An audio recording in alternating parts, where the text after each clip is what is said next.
Ça me fait plaisir de vous accueillir pour une deuxième semaine à Expressar. J'espère que vous avez bien dessiné et que vous avez utilisé l'hémisphère droit de votre cerveau. Cette semaine, je vous propose les proportions, c'est-à-dire le rapport entre les objets. Alors, à vos papiers et vos crayons, et c'est parti!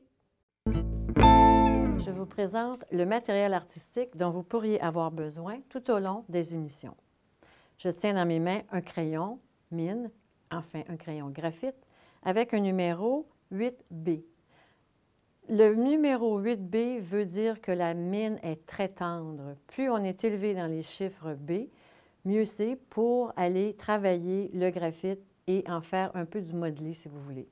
Alors, quand on fait du dessin artistique, c'est préférable de travailler avec des crayons HB jusqu'à 9B et vous pouvez vous les procurer dans un coffret qui est disponible chez la majorité des fournisseurs de matériel artistique. C'est très facile à trouver.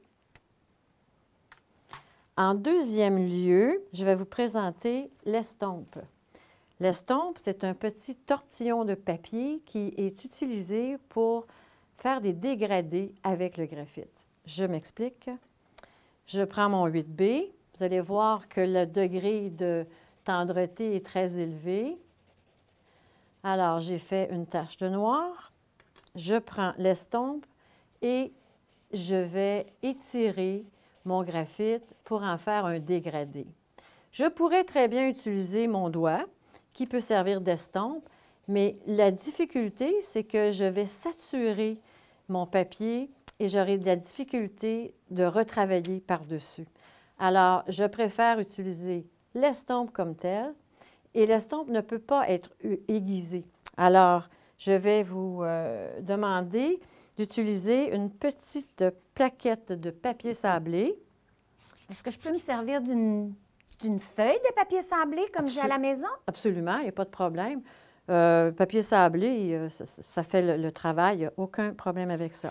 Donc, pour l'aiguiser, vous allez simplement l'affûter sur la petite tablette de papier sablé et ça vous garde une pointe quand même assez importante qu'on aura besoin éventuellement avec différentes façons de travailler notre graphite.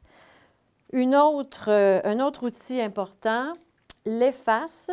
Cette efface, on l'appelle le carré de sucre. Ça ressemble vraiment à un carré de sucre. Il est très gros, ils peuvent être tranchés avec un X-Acto pour permettre de travailler toujours avec des arêtes propres parce qu'avec le graphite, ça salit beaucoup l'efface. Et quand je la tranche un peu, elle reste toujours propre, en d'autres mots. Et je peux la nettoyer aussi sur mon papier sablé, comme ça. Alors, j'ai toujours des outils propres.